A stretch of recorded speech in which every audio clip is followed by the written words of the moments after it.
এইগৰাকী বাইদেউ অন কেমেৰাত এই মুহূৰ্তত আমি দৰ্শকসকলক পোনপটীয়া সম্প্ৰচাৰ দেখাবলৈ চেষ্টা কৰিছোঁ। বাইদেউগৰাকী কিছু সময় পূৰ্বেই তেখেতে আঘাত পাইছিল।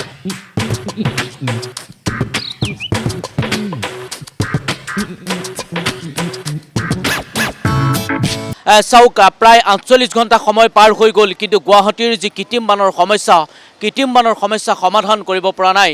এই মুহূৰ্তত মই উপস্থিত আছোঁ, মোৰ পাছফালে আপুনি দেখিছে এখন বিদ্যালয়, আৰু এখন বিদ্যালয়ত বৰ্তমান সময়ত কেনেধৰণৰ পৰিৱেশ, এই পৰিৱেশটো বিগত বছৰৰ পিছত বছৰ আমি দৰ্শকসকলক দেখাবলৈ চেষ্টা কৰিছোঁ। তাৰ পাছতো আজিৰ তাৰিখতো এনেধৰণৰ এটা পৰিৱেশ। বৰ্তমান সময়ত কিছু সময় পাছতে বিদ্যালয় পাঠদান আৰম্ভ হ'ব। তাৰ প্ৰাক্ষণত অভিভাৱকসকল আহি এই স্থানত আহি উপস্থিত হৈছে। অভিভাৱকসকলে সমান্তৰালকৈ মই যদি কওঁ তেনেহ'লে কিছু সময় পূৰ্বেই এই যিটো এই যিটো ইটাৰে বনোৱা তেওঁলোকৰ যিটো পথ, এই পথটোৱেদি এগৰাকী শিক্ষয়িত্ৰী কিন্তু তেওঁ পৰি গৈছিল পিছল খাই, আৰু তাৰ পাছতেই সেই যিগৰাকী ইয়াৰ যিগৰাকী শিক্ষয়িত্ৰী, সেই শিক্ষয়িত্ৰীগৰাকীয়ে কিন্তু যথেষ্ট আঘাত পাইছে। সমান্তৰালকৈ মই যদি কওঁ তেনেহ'লে যিসকল অভিভাৱক, সেই অভিভাৱকসকলেও কিন্তু এইখন বিদ্যালয়ত তেওঁলোকক অধ্যয়ন কৰাই চিন্তিত হোৱা দেখা পাওঁ আমি, পৰিৱেশো দেখিবলৈ পোৱা যায়। বাইদেউ ক'ৰ পৰা আহিছে আপোনালোক? এই হাতীগাঁও চাৰিআলি। এইখন বিদ্যালয়ত যথেষ্ট পানী, সেইকাৰণে বন্ধ অহাই নাছিলোঁ, আজি আহিছোঁহে লৈ পেলাই বিহুৰ পাছৰ পৰা। ইমান দিগদাৰ হয় ল'ৰা ছোৱালীবিলাক লৈ আহিলে, পানী তাৰপৰা সেইটো ক্লাছটো পানী চব বহুত দিগদাৰ হৈছে। চৰকাৰে সেয়া একো ল'ৰা ছোৱালীবিলাকৰো সেয়া নিদিয়ে। এতিয়া কিবা এটা সহায় দিব লাগে আৰু পানীৰ কাৰণে। এয়া হৈছে গুৱাহাটী মহানগৰী চিজুবাৰী প্ৰাথমিক বিদ্যালয়, আৰু এই চিজুবাৰী প্ৰাথমিক বিদ্যালয়ত কিছু সময় পূৰ্বেই এগৰাকী শিক্ষয়িত্ৰীয়ে তেওঁ পিছল খাই তেখেতে এই স্থানতে তেখেতে পৰি গৈছিল, আৰু তেখেতে আঘাত পোৱা বুলিও ইতিমধ্যে জানিব পৰা গৈছে। আৰু গুৱাহাটী মহানগৰীত এজাক মুষলধাৰ বৰষুণ আহিলে কেনেধৰণৰ পৰিৱেশ আপোনালোকে দেখিছে। প্ৰথমতে মই আপোনাৰ চেনেল জৰিয়তে আমি চৰকাৰক অনুৰোধ জনাইছোঁ এইখন স্কুলত চকু দিবলৈ, আৰু এই বস্তুটো মই আজি ৬-৭ বছৰ ধৰি মই চৰকাৰৰ দৃষ্টিগোচৰ কৰিবলৈ চেষ্টা কৰি আহিছোঁ। যে পৰহি যিটো মানে একজাক বৰষুণ হ'ল, এই বৰষুণ হোৱাৰ ফলত আমাৰ অফিচ ৰুমত যদি পানী উঠি মানে যি পুৰণা যিবিলাক ৰেকৰ্ড আছিলে আমাৰ গডৰেজৰ ভিতৰত, মানে প্ৰায় ২ ফুট ২.৫ ফুট পানী অফিচ ৰুমৰ ভিতৰত হৈ গ'ল। তাৰ সেই পুৰণা ৰেকৰ্ডবিলাক নষ্ট হৈ গৈছে, ল'ৰা ছোৱালীৰ কিতাপ পত্ৰ নষ্ট হৈ গৈছে, ইউনিফৰ্ম নষ্ট হৈ গৈছে, মিড ডে মিলৰ বস্তু নষ্ট হৈ গৈছে, ইত্যাদি বহুত বস্তু আমাৰ নষ্ট হৈ গৈছে ইতিমধ্যে। গতিকে যে এনেকুৱা সমস্যা হ'লে আমি স্কুলখন কেনেকৈ চলাওঁ?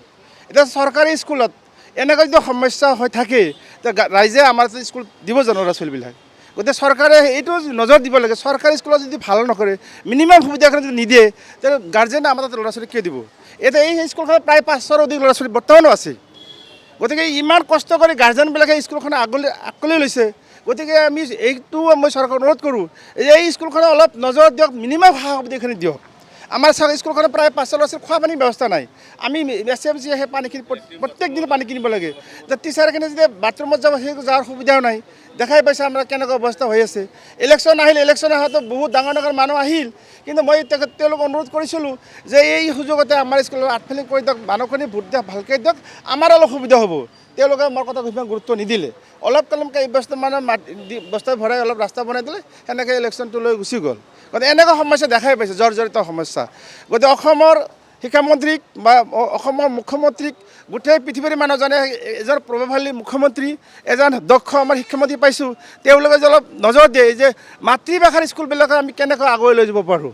এতিয়া টিচাৰ এবাৰ এভেইলেবল আছে, ল'ৰা ছোৱালী এভেইলেবল আছে। আমাৰ কাৰণে সমস্যা আছে ক্লাছৰুমৰ সমস্যা, ছাত্ৰ ছাত্ৰীৰ অনুপাতে আমাৰ ক্লাছটো নাই, ডেস্ক বেঞ্চৰ অভাৱ, আৰু আটাইতকৈ দুৰ্বল হৈছে আমাৰ এই যে আৰ্ট ফিলিংটো পানীটো চাওক, আৰু আনকি আমাৰ খোৱা পানীৰ সমস্যাটো নাই। গতিকে মই চৰকাৰক অনুৰোধ কৰোঁ, ছাত্ৰ ছাত্ৰীক মানে খোৱা পানীৰ ব্যৱস্থাটো কৰি দিব লাগে, আৰু আনকি এই আৰ্ট ফিলিংটো কৰি দিলে আমাৰ ল'ৰা ছোৱালী অন্ততঃ ক্লাছৰ কাৰণে আমি সুবিধা কৰি দিব।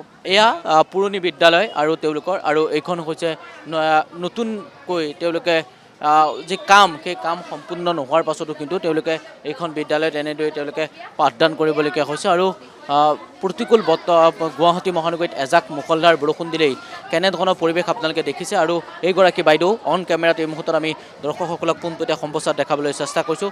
বাইদেউগৰাকীয়ে কিছু সময় পূৰ্বেই তেখেতে আঘাত পাইছিল। বাইদেউ ক'ৰবাত আঘাত পাইছে নেকি? ভৰিটো পাইছোঁ। ৪৮ ঘণ্টা পাৰ হৈ গ'ল, গুৱাহাটীৰ কৃত্ৰিম বান ৰোধ কৰিব পৰা নাই আজি পৰ্যন্ত গুৱাহাটী পৌৰ নিগমেই হওক বা এই যিসকল বিভাগ, এই বিভাগসকলে কিন্তু এটা সামাজিক মাধ্যমত পোষ্ট দি তেওঁলোকে সংবাদ মাধ্যমত তেওঁলোকে প্ৰতিক্ৰিয়া প্ৰকাশ কৰিব যে কোনো ধৰণৰ আমাৰ ক্ষতি হোৱা নাই। সামাজিক মাধ্যমত এটা পোষ্ট কৰিয়েই জানো দায়িত্ব সামৰিলে এই সমস্যাসমূহ সমাধান হ'ব সেয়া পৰৱৰ্তী সময়ত লক্ষণীয় বিষয় হৈ পৰিব। আৰু এই মুহূৰ্তত মই গুৱাহাটী মহানগৰী চিজুবাৰী প্ৰাথমিক বিদ্যালয় যিটো আজিৰ দিনটোৰ পৰিৱেশ সেই পৰিৱেশটো আপোনালোকক দেখাবলৈ চেষ্টা কৰিছোঁ।